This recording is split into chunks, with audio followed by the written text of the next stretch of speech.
മിശിഹായിൽ സ്നേഹം നിറഞ്ഞവരെ, കുരിശിൻ്റെ വിജയവും കർത്താവിൻ്റെ രണ്ടാമത്തെ ആഗമനവും സൂചിപ്പിക്കുന്ന ഏലിയ സ്ലീവ മൂസ കാലങ്ങളിലെ രണ്ടാം ഞായർ ഈശോയുടെ രൂപാന്തരീകരണത്തിന് ശേഷം ഇക്കാര്യം പരസ്യപ്പെടുത്തരുതെന്ന് ആവശ്യപ്പെടുന്നതും അതിനെ തുടർന്ന് ശിഷ്യന്മാരുമായി ഈശോ നടത്തുന്ന സംഭാഷണവുമാണ് പരിചിന്തന വിഷയം.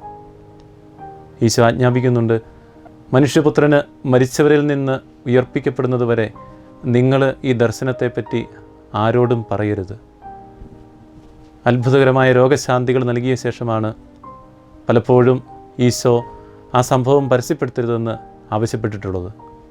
കാരണം മഹത്വത്തോടും അധികാരത്തോടും കൂടെ എഴുന്നള്ളുന്നവനാണ് മിശിഹ എന്ന തെറ്റായ ധാരണ ആഴപ്പെടുത്തുവാനേ ഇത്തരം പരസ്യപ്പെടുത്തലുകൾ ഉപകരിച്ചിരുന്നുള്ളൂ. അതുപോലെ രൂപാന്തരീകരണത്തിന് ശേഷം ഇക്കാര്യം പരസ്യപ്പെടുത്തരുതെന്ന് ശിഷ്യന്മാരോട് ഈശോ ആവശ്യപ്പെടുകയാണ്. ഈശോയുടെ ഉത്ഥാനം വരെയാണ് അവർ ഈ നിർദ്ദേശം പാലിക്കേണ്ടത്. കാരണം ഉയർപ്പിന് മുമ്പ് ഇക്കാര്യങ്ങൾ പറഞ്ഞാൽ ആർക്കും മനസ്സിലാക്കാനോ വിശ്വസിക്കാനോ സാധിക്കുമായിരുന്നില്ല. അതായത് ഉത്ഥാനത്തിന് ശേഷം ഈശോയെ ലോകത്തെമ്പാടും പ്രഘോഷിക്കണമെന്ന് തന്നെയാണ് ഇവിടെ സൂചന. മിശിഹായുടെ രണ്ടാമത്തെ വരവിന് മുമ്പായി ഏലിയ വരുമെന്നും ആദിമസഭ വിശ്വസിച്ചിരുന്നു. കർത്താവിൻ്റെ രൂപാന്തരീകരണ വേളയിൽ അവിടുത്തോടൊപ്പം ഏലിയായും ഉണ്ടായിരുന്നുവെന്ന വസ്തുത ഈ വിശ്വാസത്തിന് ആക്കം വർദ്ധിപ്പിച്ചു. ഏലിയ എന്ന വാക്കിൻ്റെ അർത്ഥം എൻ്റെ ദൈവം യാഹ്വേ എന്നാണ്. ഏലിയ തൻ്റെ പേരിൻ്റെ മഹിമയ്ക്ക് ചേർന്ന വിധം ജീവിച്ചയാളാണ്. ഇസ്രായേലിൻ്റെ തിന്മ നിറഞ്ഞ ജീവിതത്തിൻ്റെ പശ്ചാത്തലത്തിൽ ഒരഗ്നി പോലെ പ്രത്യക്ഷപ്പെടുകയും ജ്വലിക്കുന്ന വാക്കുകൾ കൊണ്ട് അവരെ ശാസിക്കുകയും ചെയ്ത പ്രവാചകനാണ് ഏലിയ. ഗ്രീക്ക് ഭാഷയിലെ പൂറോസ് എന്ന പദത്തിൻ്റെ അർത്ഥം അഗ്നി എന്നാണ്. അദ്ദേഹം ദൈവസാന്നിധ്യത്തിൻ്റെ അടയാളമാണ്. പ്രവാചകനായ ഏലിയ ദൈവത്തിൻ്റെ വക്താവായിരുന്നു. അവിടത്തേക്ക് വേണ്ടി ജ്വലിച്ചവനാണ്. രക്ഷകന് മുമ്പ് ആദ്യം ഏലിയ വരണമെന്ന യഹൂദ പ്രതീക്ഷ ശിഷ്യന്മാർക്കും ഒരു പ്രശ്നമായിരുന്നു. അവർ ഈശോയോട് ചോദിച്ചു, ആദ്യം ഏലിയ വരണമെന്ന് നിയമജ്ഞർ പറയുന്നത് എന്തുകൊണ്ട്? ഈശോ രണ്ട് കാര്യങ്ങൾ ഇവിടെ വ്യക്തമാക്കുകയാണ്. ഒന്നാമതായി, ഏലിയായും സ്നാപക യോഹന്നാനും തമ്മിൽ രക്ഷാകര ചരിത്രത്തിലുള്ള ബന്ധം. മിശിഹായുടെ ആഗമനത്തിന് മുമ്പ് എല്ലാം പുനഃസ്ഥാപിക്കാനാണ് ഏലിയ വരുമെന്നത് യഹൂദരുടെ മെസ്സിയാനിക പ്രതീക്ഷയുടെ ഭാഗമായിരുന്നു. ഏലിയ ഇനിയും വരാത്തതിനാൽ ഈശോ എങ്ങനെ യുഗാന്ത്യത്തിലെ മിശിഹായാകുമെന്നാണ് ശിഷ്യന്മാർ ചോദിക്കുക. നിയമജ്ഞരുടെ വീക്ഷണം ഈശോ അംഗീകരിക്കുന്നു. എന്നാൽ ഏലിയ വന്നു കഴിഞ്ഞുവെന്ന് അവിടുന്ന് തർപ്പിച്ച് പറയുന്നു. ഈശോ ഇവിടെ സ്നാപക യോഹന്നാനെ ഏലിയായുമായി താതാത്മ്യപ്പെടുത്തുകയാണ്. മലാഖിയുടെ പുസ്തകം 4-ാം അധ്യായം 5-6 വാക്യങ്ങളിൽ ഏലിയായെക്കുറിച്ച് പറയുന്നുണ്ട്. കർത്താവിൻ്റെ മഹത്വം ഭീതിജനകമായ ദിവസം വരുന്നതിന് മുമ്പ് പ്രവാചകനായ ഏലിയായെ ഞാൻ നിങ്ങളുടെ അടുത്തേക്ക് അയക്കും. ഞാൻ വന്ന് ദേശത്തെ ശാപം കൊണ്ട് നശിപ്പിക്കാതിരിക്കാൻ അവൻ പിതാക്കന്മാരുടെ ഹൃദയങ്ങളെ മക്കളിലേക്കും മക്കളുടെ ഹൃദയം പിതാക്കന്മാരിലേക്കും തിരിക്കും. ഇതേ ദൗത്യം തന്നെയായിരുന്നു സ്നാപക യോഹന്നാൻ്റേതും.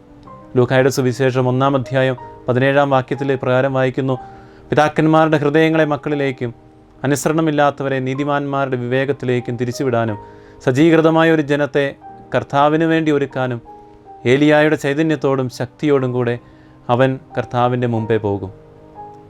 ഈ ബന്ധം വ്യക്തമായി കണ്ട ഈശോ യോഹന്നാന് പുതിയ നിയമത്തിലെ ഏലിയായാണെന്ന് ഓർമ്മിപ്പിക്കുകയായിരുന്നു.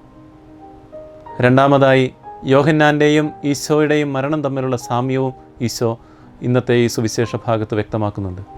ഈശോ പറയുന്നു, അതുപോലെ മനുഷ്യപുത്രനും അവരിൽ നിന്നും പീഡകളേൽക്കാൻ പോകുന്നു. ശിഷ്യന്മാരുടെ മുമ്പിൽ മഹത്വത്തിൽ പ്രത്യക്ഷപ്പെട്ട ഈശോ പീഡകളെക്കുറിച്ച് പറയുകയാണ്. അതായത് തന്നെയും അവരെയും കാത്തിരിക്കുന്ന കുരിശിനെ അവർക്ക് കാണിച്ചു കൊടുക്കുകയാണ്. മഹത്വത്തെ കുരിശ് മറച്ചു വച്ചിരിക്കുകയാണ്. കുരിശിലൂടെയാണ് മഹത്വത്തിൽ എത്തിച്ചേരുക എന്ന് ശിഷ്യന്മാരെ പഠിപ്പിക്കുന്നു. അതുകൊണ്ട് തന്നെയാണ് ഉത്ഥാനം വരെ ഇതിനെക്കുറിച്ച് വെളിപ്പെടുത്തരുതെന്ന് പറഞ്ഞത്. പീഡാനുഭവത്തിൻ്റെ വഴിയാണ് രക്ഷയിലേക്കുള്ള വഴി. കഠിനമായ വഴികളിലൂടെ സഞ്ചരിക്കാനാണ് ദൈവത്തിൻ്റെ ക്ഷണം. മഹത്വത്തിലേക്ക് നമുക്ക് കുറുക്കു വഴികളൊന്നുമില്ല. മലമുകളിൽ 3 വ്യക്തികളെ നാം കാണുന്നുണ്ട്: ഈശോ, മോശ, ഏലിയ. പഴയ നിയമത്തിലെ വീരപുരുഷന്മാരായ മോശയെയും ഏലിയായെയും സ്വാഭാവിക മരണത്തിൻ്റെ പിടിയിൽ നിന്നും ദൈവം മാറ്റി നിർത്തിയെങ്കിലും, അതായത് ഏലിയ സ്വർഗത്തിലേക്ക് എടുക്കപ്പെട്ടു, മോശ മരിച്ചില്ല എന്നൊരു ഐതിഹ്യവും യഹൂദ മതത്തിലുണ്ട്. രണ്ടാം ഏലിയായ സ്നാപക യോഹന്നാനെ പോലെ തൻ്റെ പ്രിയപ്പെട്ട ഏകമകനെ മരണത്തിൽ നിന്ന് മാറ്റി നിർത്തുകയില്ലെന്ന് മാത്രമല്ല, അത് ശത്രുക്കളുടെ കരങ്ങളിൽ നിന്ന് തന്നെയാകും ഉണ്ടാവുക എന്ന് ഈശോ വെളിപ്പെടുത്തുകയും ചെയ്യുകയാണ്. ഇതാണ് കുരിശിൻ്റെ ഇടർച്ച. മഹത്വത്തിലും കുരിശ് തന്നെയാണ് തിളങ്ങുക. ഈശോ തൻ്റെ മരണവും ഉത്ഥാനവും മലയിറങ്ങി വരുമ്പോൾ ശിഷ്യന്മാരെ ഓർമ്മപ്പെടുത്തുകയാണ്. സഹനത്തിൻ്റെ വില ഗ്രഹിച്ചവരാണ് രക്തസാക്ഷികളും വിശുദ്ധരും. ഈശോയുടെ രണ്ടാം വരവിനായി കാത്തിരിക്കുന്ന നാം ഓരോരുത്തരും അഭ്യസിക്കേണ്ട പ്രഥമ പാഠം സഹനങ്ങളെ ഏറ്റുവാങ്ങാനുള്ളതാണ്. പീഡാസഹനങ്ങളെ നേർക്കുനേർ കണ്ടുമുട്ടിയ അവസരത്തിൽ ഈശോ പ്രകടമാക്കിയ മനോഭാവം ഇതായിരുന്നു: എൻ്റെ പിതാവ് എനിക്ക് തന്ന പാനപാത്രം ഞാൻ കുടിക്കേണ്ടതല്ലയോ?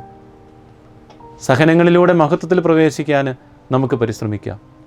സഹനങ്ങളിലൂടെ ഈശോയുടെ രണ്ടാമത്തെ ആഗമനത്തിനായി നമ്മെ തന്നെ ഒരുക്കാം. എലിയായെപ്പോലെ ഈശോയ്ക്ക് വേണ്ടി ജ്വലിക്കുന്നവരാകാം. ദൈവസാന്നിധ്യത്തിൻ്റെ അടയാളമാകാം. വിശുദ്ധ അൽഫോൻസാമയുടെ പ്രാർത്ഥനയുണ്ട്: സ്നേഹിക്കപ്പെടാനും വിലമതിക്കപ്പെടാനുമുള്ള ആശയിൽ നിന്ന് എന്നെ വിമുക്തയാക്കണമേ. ലൗകിക ആശ്വാസങ്ങളെല്ലാം എനിക്ക് കയ്പായി പകർത്തണമേ.